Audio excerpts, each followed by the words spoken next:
Have you ever known someone, maybe even yourself sometimes, who just seems, well, stuck? Late starts, comfy clothes all day, maybe dreaming of just escaping the whole routine? Uh-huh. That definitely sounds like Ilya Oblomov. He's the main character, the unforgettable heart of Ivan Goncharov's novel Oblomov from way back in 1859. Right? And he's so memorable that he actually gave us a word, didn't he? Oblomovism. He did indeed. It's this term that just perfectly captures that deep sense of almost chosen inertia. It's quite a potent word, paints a picture immediately, doesn't it? It really does. And that's sort of what we want to dig into today. Why does this story, from 19th century Russia about a guy who struggles to get out of bed, why does it still feel so relevant? Yeah, in our super fast-paced, always-on world. Exactly. So our deep dive today is going to look at Oblomov from a few different angles.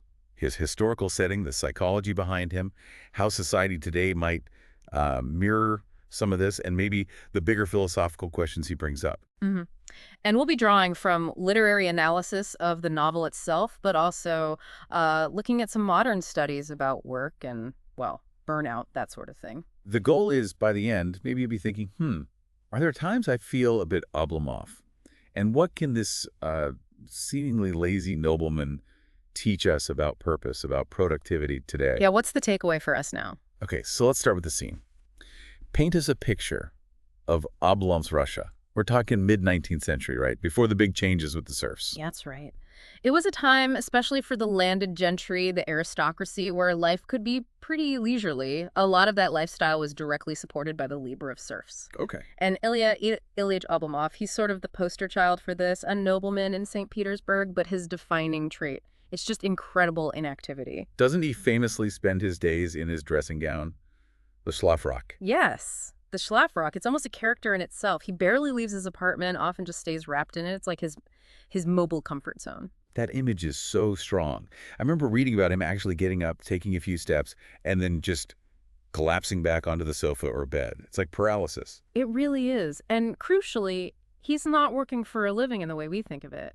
He owns an estate, Oblomovka. Ah, Oblomovka. Yeah, and on that estate, he has 300 serfs. Their labor generates his income. It's passive income, basically. So he's completely removed from the need to, exert himself daily. Exactly. Which means Goncharov wasn't just writing about one eccentric guy. This was social commentary, too, wasn't it? Oh, absolutely. The novel is sharp social satire. Oblomov comes to represent uh, stagnant routine, inertia, indecision, procrastination, and sloth. All these things Goncharov saw in parts of the Russian aristocracy. Especially at a time when there were big debates happening about reform, about the future of serfdom itself. He's like a symbol of comfortable decay, just as things might be about to change. Right. And how did people react back then? You mentioned an essay. What is Oblomovism? Yes, that piece was hugely influential. Critics saw Oblomovism as a kind of disease of indolence infecting the nobility. The book really hit a nerve. A disease of indolence. Wow. Think about those early scenes. Oblomov literally spending a whole day just trying to get out of bed, maybe decide on lunch, then falling asleep again. People saw it as more than just funny. It was like a symptom of a bigger problem in society. And wasn't there another character, Stoltz, who is the complete opposite? Yes, Andrei Stoltz. He's Oblomov's best friend, but he's dynamic, practical, half German, representing a sort of different, more energetic, work-focused approach to life. The foil. The one trying to shake Oblomov out of it. Exactly. And he almost succeeds, doesn't he? When Oblomov falls for Olga, there's this brief flicker of life, of engagement. Yeah, a brief spring awakening. But then winter comes back, literally and metaphorically. It does. He slides back into his old ways, back into the Schlafrock, back into torpor. Olga can't sustain the change in him. Yet despite all this, or maybe because of it, he made a huge mark on literature. You called him an immortal, universal type. That's what critics have said. He represents something fundamental, maybe a tendency we all recognize, that resonates across time. Russian readers back then certainly saw bits of themselves or people they knew in him. He felt familiar, even in his extremes. So it wasn't just, oh, that lazy guy. It was deeper. Definitely. Critics like Nikolai Dobrolyubov went further. He argued Oblomov wasn't just an individual case, but a social syndrome. A social syndrome, meaning, Meaning his condition, his inertia, was a direct result of the social and economic system he lived in, specifically feudalism and serfdom, fostering this kind of complacency among the landowners. okay, that makes sense. The system itself enabled and perhaps even encouraged that kind of detachment. Precisely. De Above really framed it as a societal issue, not just a personal failing. All right, so we've got the historical context, but let's jump forward. Why does this 19th century inertia still ping something in us today? Let's get into the psychology. You mentioned Oblomov syndrome. Yeah, it's fascinating how this literary character has kind of leaked into modern psychological language. It's not like a formal diagnosis you'd find in the DSM, but people use Oblomov syndrome to talk about really pathological procrastination and apathy. Pathological procrastination, so more than just putting things off. Yes, like being completely paralyzed by indecision or maybe anxiety to the point where you just can't act. What would that look like today? Can you give an example? Well, think about maybe lying in bed knowing you have work to do, but instead just endlessly scrolling Instagram or TikTok for hours. It's that kind of passive avoidance, using digital distraction to avoid engagement. That feels pretty Oblomovian, doesn't it? Oh, yeah. A little too close for comfort sometimes. It's interesting, even Lenin, way back in 1922, apparently said, the old Oblomov has remained. He saw it persisting beyond the aristocracy. He did. He felt that tendency, that avoidance of action through endless talk or bureaucracy had seeped into other parts of Russian society, like workers and government officials, like a cultural hangover. Wow. So fast forward again to our world, saturated with digital everything. Is there a link between Oblomov's inertia and what we sometimes feel now? You mentioned digital fatigue. Absolutely. Digital fatigue is that bone-deep tiredness, the burnout that comes from just too much screen time, too many notifications, too much virtual interaction. Our lives are just steeped in it. The numbers are wild, aren't they? Average phone use. Something like 5, maybe 6 hours a day for many people. And then add on work stuff, people spending upwards of 20 hours a week just in virtual meetings. 20 hours. Yeah, it's a huge chunk of time. And people talk about this feeling of mute button management, just feeling drained from being on camera, interpreting digital cues. Yeah. It's exhausting. It's a different kind of overload. Exactly. It's a cognitive overload. Constant notifications, back-to-back Zooms, emails pinging. It leads to this mental drain, makes it hard to focus, hard to be creative. It feels a bit like Oblomov just wanting to pull the covers over his head, you know? The overwhelm leads to wanting to shut down. I can see that. That feeling of being just too tired to even care about clearing the inbox. Right. Or putting off a task by falling down a rabbit hole online. We even call it doom scrolling, don't we? It's passive distraction as a way to cope with feeling overwhelmed or burned out by all the digital noise. And you suggested this coping mechanism can become a habit, leading to more chronic procrastination. It can, yeah. What starts as a quick escape can spiral into a pattern of avoidance. And it's telling, isn't it, that we now talk so much about strategies to fight it, like scheduling screen breaks, having digital detox days, or screen Sabbaths. True, we recognize the danger. We recognize that our technology, amazing as it is, has this potential to turn us into modern Oblomovs if we're not careful, if we don't manage it consciously. It's quite a thought.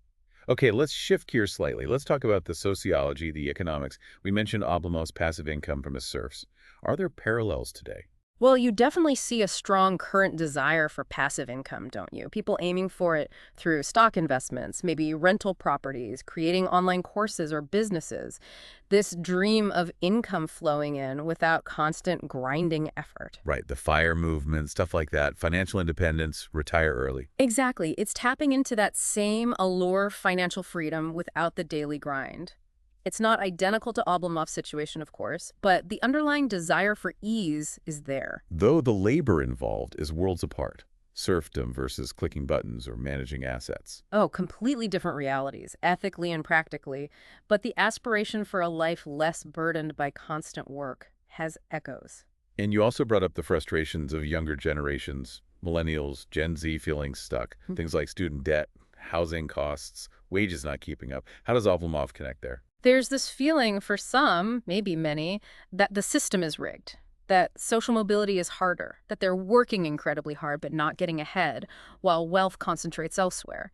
It can breed the sense of being like modern-day serfs in a way. Working for the system but not feeling like they're building their own Oblomovka, so to speak. Something like that. They see the effort they put in, maybe the extra mile at work, and feel it doesn't translate into real security or advancement. This sense of futility, this lack of perceived reward for effort can definitely breed disengagement. It mirrors Oblomov's own lack of motivation, perhaps born from a different kind of systemic constraint. Which leads us right into quiet quitting. That term has been everywhere. It really has, and it essentially describes mass disengagement at work. People doing the job description, hitting the basic requirements, but nothing more. No extra initiative, no going above and beyond. Gallup had that startling report, didn't they? What were the numbers? Yeah, a 2023 global report found only 23% of workers felt truly engaged, which means, what, 77% are not? 77%. That's huge. Yeah. Just not engaged. Right. And Gallup broke it down further, said 59% of the workforce are doing that quiet quitting thing. They describe them as filling a seat and watching the clock, just mentally checked out. Wow. Filling a seat and watching the clock? That sounds incredibly Oblomovian. He's the king of filling a seat, or rather, filling a sofa and letting time pass. It's a very direct parallel, isn't it? Doing the absolute minimum required, mentally disengaged, perhaps dreaming of something else entirely, just like Oblomov dreaming of his peaceful estate. And like Oblomov, it's often not just laziness, right? It comes from somewhere. Often, yes. Is linked to burnout, feeling undervalued, seeing extra effort go unrewarded or unrecognized. It becomes a protective mechanism in a way. Why bother giving more if it doesn't matter? And this widespread quiet quitting, this inertia, it must have real economic costs. Huge costs. Gallup put the price tag in the trillions globally from lost productivity. And sociologically, it points to bigger issues, doesn't it? Inequality, lack of opportunity, maybe a rejection of that relentless hustle culture we hear so much about. So these modern Oblomovs are kind of saying, okay, I'll do the work you pay me for, but that's it. My energy, my passion lies elsewhere. That seems to be the sentiment for a significant portion of the workforce right now.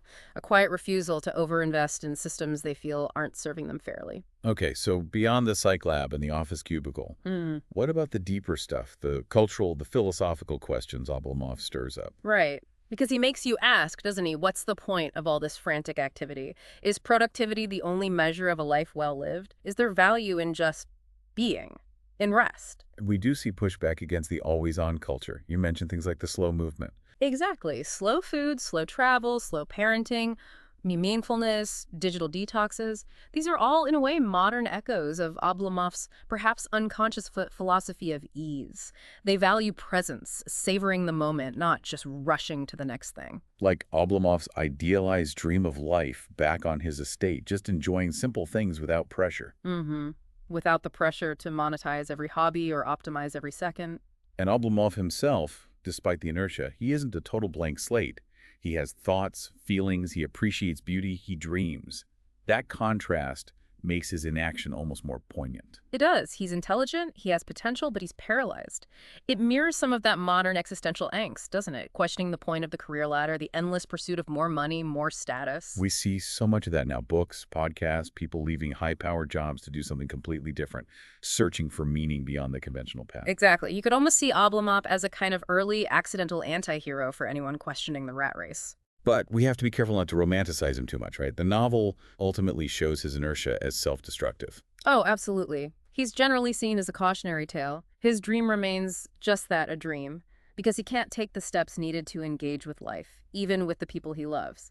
His sloth sabotages him. So Oblomov's dream is maybe less an instruction manual and more a reminder. A reminder of the need for balance, perhaps. That vision of peace and connection is valuable, but achieving any semblance of it requires some action, some engagement. Philosophically, you could argue, true human dignity needs both work and rest in harmony. So the lesson isn't be Oblomov, but maybe don't be only Stoltz either. Find middle ground. I think that's a great way to put it. Oblomov warns us that unchecked inertia is soul-destroying, but a life of constant, frantic action, like Stoltz sometimes represents, can be alienating too. The challenge is finding that path in between. A path that allows for reflection, creativity, joy, the things Oblomov dreamed of, but also purposeful action. Exactly. Finding that balance seems to be the ongoing project. So wrapping this up, it feels like Oblomov stays relevant precisely because these dilemmas, action versus inaction, engagement versus withdrawal, are just timeless, aren't they? They really are. And it seems like every era just finds its own flavor of Oblomovism, whether it's fueled by aristocratic decadence back then or maybe corporate burnout and digital overload today. He keeps reappearing in different clothes. So, question for you listening. Where do you fall on that spectrum right now? Are you kind of mindlessly drifting, or are you sprinting so hard you can't catch your breath? Maybe Oblomov's ghost is just gently asking us to check our own pace. It's a good prompt. Next time you feel that pull towards just checking out, maybe think of him. He's a warning for sure about letting inertia kill your dreams. But maybe he's also a mirror reflecting our very real fear of being consumed by a life that's just too fast, too demanding. It really comes down to being aware, doesn't it? Mm. Consciously choosing how we engage, how we rest. Maybe we can even use Oblomov as inspiration in a small way Mm. to really savor that quiet moment, that cup of coffee, Yeah. without letting it become an excuse to avoid everything else. Absolutely. Goncharov's novel ultimately reminds us that what we do matters, but also why we do it. And perhaps finding meaning, finding that sustainable rhythm between the extremes of sluggishness and stress is the great 21st century challenge this 19th century character helps us see. And we've seen how insights from literary critics analyzing this classic, combined with findings from very current workplace studies, both shed light on these enduring questions about laziness, yes, but also about class, about purpose, about how we live today. So maybe a final thought to leave you with. Just consider your own relationship with activity and rest. How does it stack up against Oblomov's story? And maybe ask yourself, what's one small shift you could make starting today towards finding a more meaningful, more balanced rhythm for yourself?